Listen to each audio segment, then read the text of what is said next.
All right, we're down here in the pit area at the Winter Indoor Nationals. We're here with Frank Root, TLR. We got the brand new TLR 22T 3.0 truck here. Frank, this thing is not even out yet. You got a couple trucks here this weekend between yourself. We got Max Fleur, we got JP Richards. We got 3 trucks here. Frank, kind of walk us around a little bit on this 22T. You got a couple generations of this platform, although it's been evolving quite a bit over the years. But walk us through this truck and talk to us about what's new. All right, so 22T 3.0, we basically did the the 3.0 treatment on our 2.0 short course or truck, and basically we got a new body. Obviously, you can see on top, but kind of underneath, we have the new 3.0 transmission that moves the motor back quite a bit compared to the 2.0 mid-motor configuration. Wider chassis, so you can get the battery across the chassis, which really gets the weight bias on the rear. It just makes the truck a lot more comfortable to drive, a lot safer to drive for all grip levels. That's kind of the biggest difference. We also changed a lot in the front end as far as like the arms and caster blocks. They're VLA now. They're the same arms and caster blocks that we run on our short course truck. And then the rear end geometry is pretty much the same as what we've been running on the 2.0 truck, but just made to fit the 3.0. And it's also the same suspension in the rear as the short course truck. So really kind of aside from axles, wheels, body, and chassis, that because of different lengths, they share almost all the parts now, which is really awesome. One thing that I think that's somewhat deceiving about some of the TLR releases is, so the way you guys name the vehicle, since it's a TLR 22, 2.0, 3.0, sometimes I think maybe people they don't understand that there is a lot of new parts on these things, and it's not really like an upgrade. It is more like a completely new vehicle. When I look at this thing and I see, you're talking about the chassis, the transmission, you're talking about front suspension, we're talking about a body, we're talking about a lot of parts here. So this isn't just like an update. These are brand new trucks for the most part. So what are some of the things that maybe people that don't know or have never had a stadium truck, maybe haven't had a TLR? What's something that the reason that somebody might want to get into a stadium truck or in the TLR specifically? I think stadium truck is a really good second class for anybody. Everybody runs two-wheel buggy. That's just where most people start. I think stadium trucks are easier to drive. They're wider. They have more tire on the ground because the tires are wider. They have a higher ride height because of the bigger tires, so they tend to jump and land a lot easier than buggies, which I think is really good for somebody getting into the hobby. And, as far as when you get to like a second class, a lot of guys that race modified, like their second class will be a four-wheel drive buggy. But if you're racing stock, I think the best second class is truck. They're easier to drive than short course trucks. They don't beat up the bodies as bad, and they're just a little bit easier to drive. And I think you can have more fun with something that's easier to drive, that you can drive harder, because it's fun to drive hard, And I think that's really kind of the key of where the truck class is. 10 years ago, short course wasn't a thing in RC, and everybody ran two-wheel buggy and two-wheel truck, and we're kind of seeing this shift, not really away from short course, but it seems like more people are getting back into two-wheel drive truck, and we were never not going to have a truck in our lineup. That wasn't a thought, so we're happy to finally have the 3.0 truck out. And like you said, the 3.0, it's a big revision every time we do a new vehicle. This thing has dozens of new parts on it versus the 2.0, so it's quite a big update. So this weekend we got some guys running the truck. What are some of the what's some of the feedback from the guys like Max and JP that are running the truck, and what do you expect kind of going forward?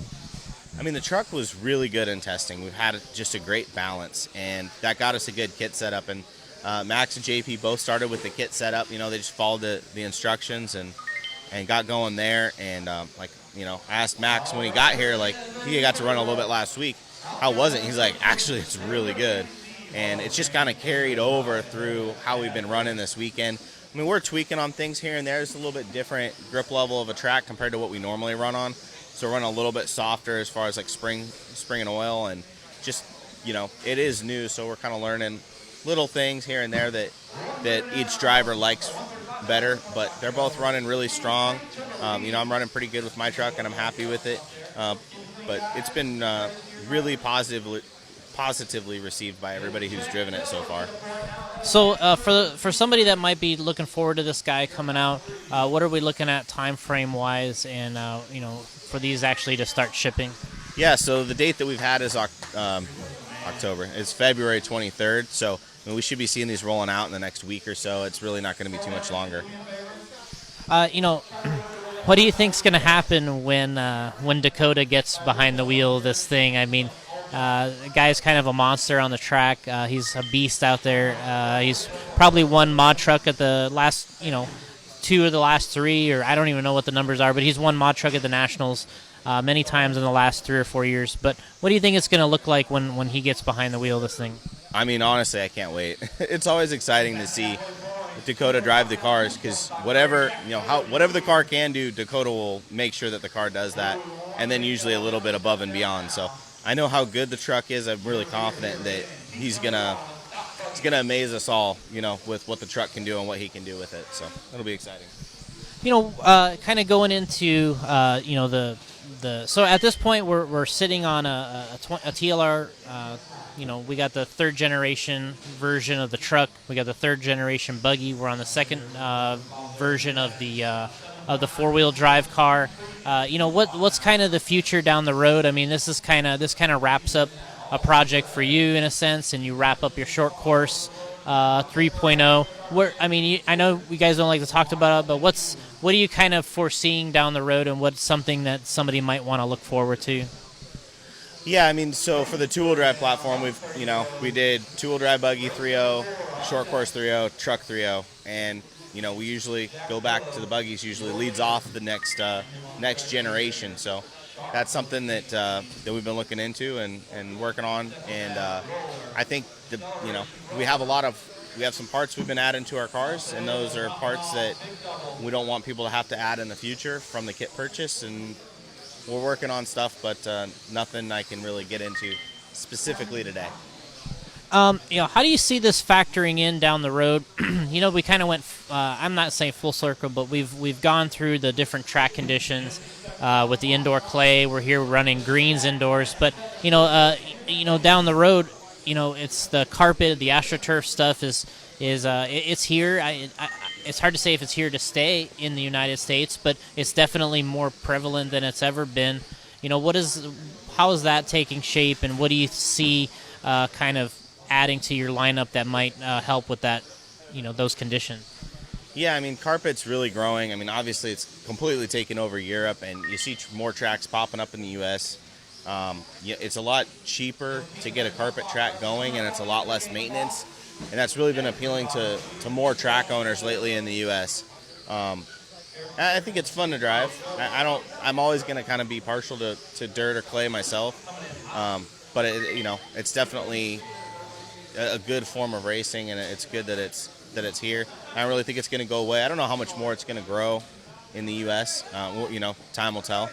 But yeah, I mean, we definitely need to have cars that are competitive on that surface, because we consider ourselves, a worldwide racing team, and that includes making cars that'll work well throughout Europe and other parts of the world. I mean, a lot of the tracks in Japan are Astro now too, so that's in consideration. When we move to the next generation of vehicles, it's not something that we're ignoring or not putting serious time and effort towards.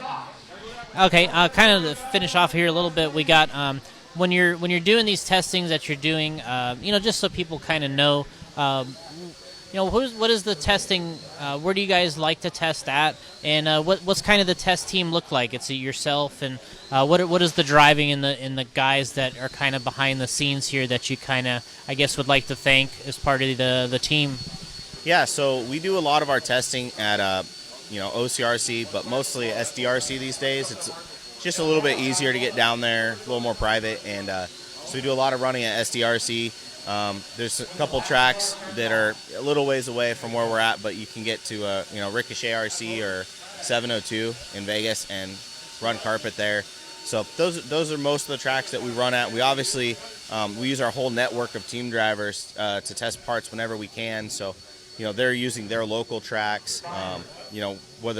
Wherever they are throughout the country. We have test product in Europe running on tracks in the UK and other parts of Europe. So it's one of those things we're testing all over the place, and we really we come up with ideas, we run through them, we vet them, and then we kind of narrow down what we think where we should be at for the next vehicle.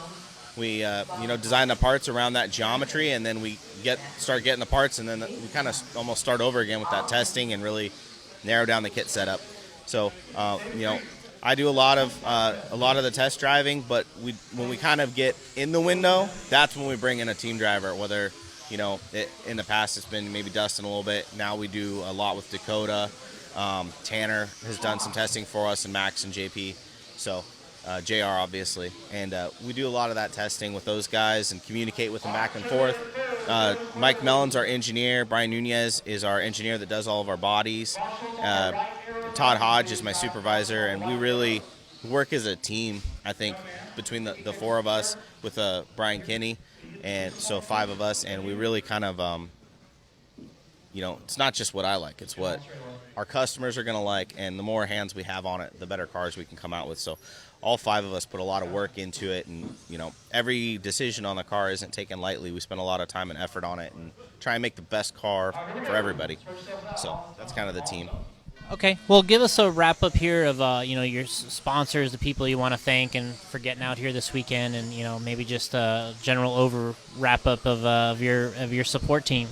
Yeah, so obviously Team Losi Racing and Horizon Hobby, Spectrum, Orion, JConcepts, some pretty good tires.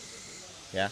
And then I just want to thank everybody at the office for supporting me to get out here. Kevin managing the team, and obviously I want to thank my wife Dana and my kids. I miss them like crazy this weekend, but they let me come race, and obviously yourself for the support, and Joe Pillars, and I've got a great team behind me. Let's see, Stick It One for my graphics, Bradley's Fine Line Designs for paints, Live RC.